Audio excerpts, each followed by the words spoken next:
qu'il y a plusieurs Ragnar dans le monde du MMA, en tout cas en France. Qui est le vrai? Qui est le vrai? Le vrai, je sais pas. Il y a Michael Lebou, il y a Mathias, aka Ragnar le Breton. Okay. Et du coup, il y a moi. Alors, moi, on me l'a beaucoup dit, en fait. Et à force, c'est resté, en fait, parce qu'il y en a qui me donnaient le surnom, donc c'est resté, et voilà. On me l'a dit plus par rapport à la ressemblance de celui qui joue dans la série. Je dirais le vrai Ragnar, je dirais Michael Lebou pour le côté guerrier. Michael, c'est le seul qui va vraiment... Ah, Mathias, quoique Mathias aussi bientôt. Bon, en fait, les deux sauf moi. Mais on va dire physiquement, c'est toi le plus proche du vrai Ragnar. Je sais pas, c'est pas moi de le dire, mais a priori, c'est vrai qu'il se l'a. En tout cas, bon, les gens verront et on... Ah ouais, il faut faire un sondage en dessous de la vidéo. Ouais, c'est vrai qu'au-delà de l'aspect, il y a Assa d'ailleurs qui fait n'importe quoi. Je pense qu'on peut la filmer, comme ça elle va arrêter. Regarde, voilà. Alors qu'est-ce que j'ai pu découvrir, c'est ce que je peux découvrir, c'est que déjà ils sont pas toujours toutes leur tête. Non, blague à part, c'est sûr que déjà il y a ce que tu apprends à l'école, ce que tu apprends dans les bouquins, tout ça, donc au-delà de l'aspect théorique pratique qui est dans, je pense, un peu tout, c'est sûr que quelle galère, c'est une vraie galère. Par contre, t'arrives à te déstabiliser. Non mais elle me casse la tête, elle me pourrit la vie. Non mais en vrai voilà, donc au-delà de tout ce qu'il y a théorie pratique, oui, il y a des choses qu'on apprend. Il y a tout le côté humain. C'est vrai que surtout dans les sports de combat, il y a prends ta aussi là-bas s'il te plaît, parce que lui c'est pareil, là, tout à l'heure il fait l'imbécile. Tu vois, je pense que les images parlent d'elles-mêmes. Au-delà des sports de combat, il y a vachement une image vue de l'extérieur, peut-être très la bagarre, très testostérone, très tout ce que tu veux. Au final, c'est des personnalités à prendre avec vraiment des pincettes. Il y en a qui ont plus confiance en eux que d'autres.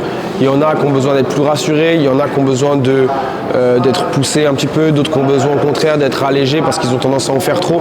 En fait, il y a finalement le côté prépa physique, en tout cas pour mon rôle à moi, c'est presque entre guillemets le plus facile dans le sens où j'ai mes connaissances, je vois ce dont l'athlète a besoin, je m'adapte, c'est mon corps de métier, c'est ce que j'ai appris, c'est ce dans quoi je me forme tout le temps, mais ce dans quoi tu ne peux pas te former et que tu vas apprendre sur le terrain, finalement c'est la gestion de l'être humain. C'est comment motiver celui qui n'est pas motivé, comment redonner confiance à celui qui n'a pas confiance, comment gérer un athlète qui vient de perdre, comment gérer un athlète qui a gagné. Je veux dire, il y a énormément de choses à prendre en compte dans tellement de domaines. Il faut pas oublier avant tout que c'est des êtres humains qui rigolent, qui pleurent, qui sont en colère, qui sont fatigués, qui sont en forme. Et ça c'est plutôt cool en vrai. C'est plutôt cool. Est-ce qu'il y a des points communs qui ressortent chez eux? Est-ce que tu retrouves des similitudes chez ces combattants pro? Comme n'importe quel être humain, ils sont tous uniques forcément. Après oui, ils ont des similitudes. Je pense qu'ils ont beaucoup d'ambition, notamment dans le MMA avec la légalisation. Déjà, les gens se donnent le droit de rêver. Avant, c'est vrai que c'était très bloqué, c'était très compliqué. Aujourd'hui, ils se donnent tous le droit de rêver. Et donc, déjà, l'ambition, ouais, ils ont tous. Il n'y en a pas un dans ceux que j'entraîne. Il va te dire, ouais, je fais ça, bon, tranquille, on verra ce que ça donne. Ils ont tous de grandes ambitions, ils veulent des titres, ils veulent se faire connaître pour leur talent, être reconnus par leur père. Donc ouais, c'est la première chose qui me viendrait, l'ambition. Donc ils le disent en fait, verbalement, ils le disent et ils le font aussi dans leurs actes, c'est-à-dire que dans leurs actes, ils font le nécessaire pour que ça arrive. Tous les gars que j'ai ici, et filles, pardon, sont là tous les jours, ils s'entraînent tous les jours, pas que les jours où ils ont prépa, ils s'entraînent les jours où ils ont prépa, ils s'entraînent en sparring, la technique, ils traînent ici toute la journée.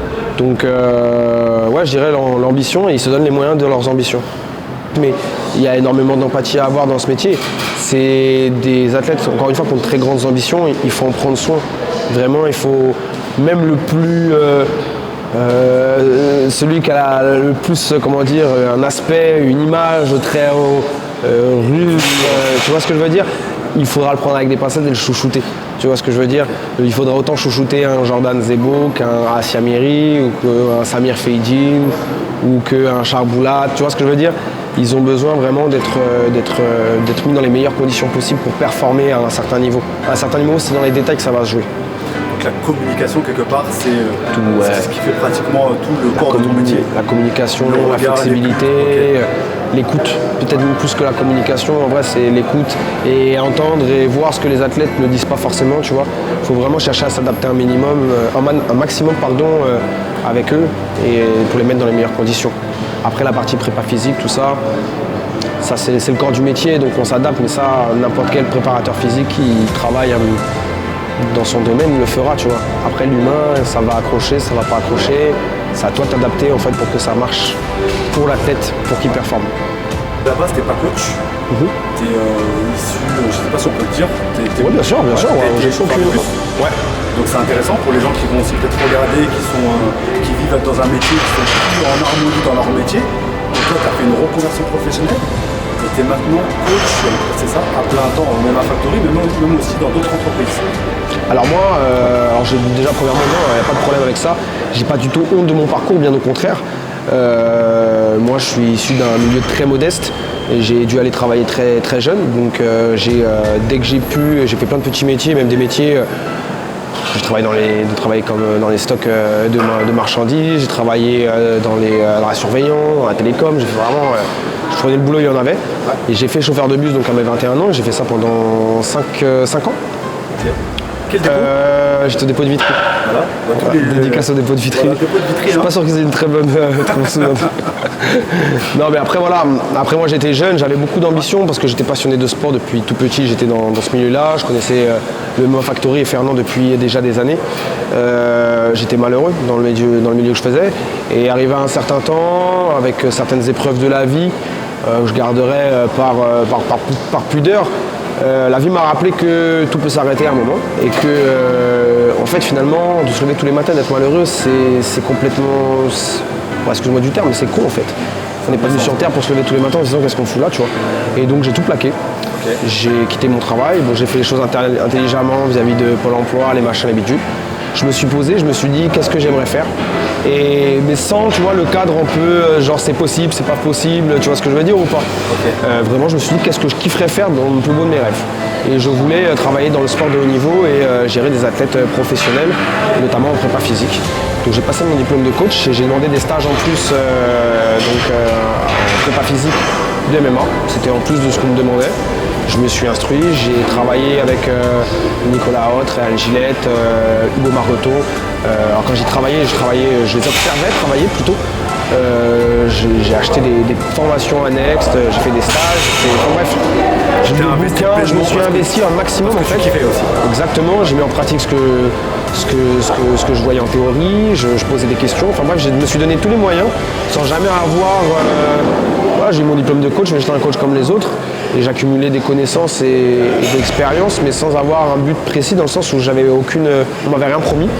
Et un jour, le MMA Factory m'a proposé de travailler pour eux, pour quelque chose de très simple, entre guillemets, c'était pour faire une prise de masse à un athlète, donc le b.a.-ba du métier.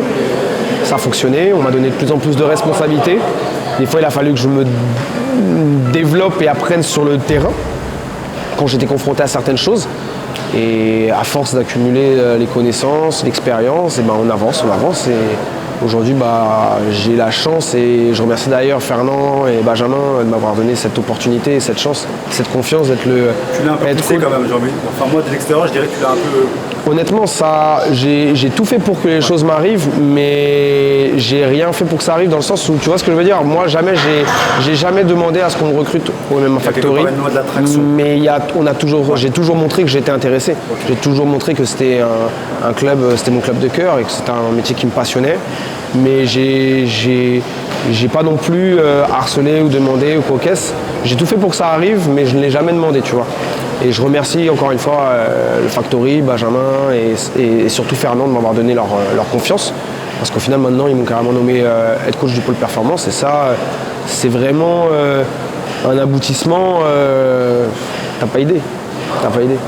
On le voit sur ton sourire. En tout cas, merci Facet d'avoir partagé cette histoire. Qui peut Avec être plaisir. Très inspirant pour quelqu'un qui travaille et qui se dit est-ce que je peux me reconvertir. Il faut croire en soi, croyez en vous, croyez en vos rêves et surtout donnez-vous les moyens. Il ne faut pas juste être là et se dire ah je rêverais trop de faire ça, il faut le faire. Et il ne faut pas compter les heures. Faut vraiment sacrifier sa vie pour ça. Sacrifier votre vie pour vos rêves et ça paiera. Merci Pascal. Je t'en prie, merci à toi.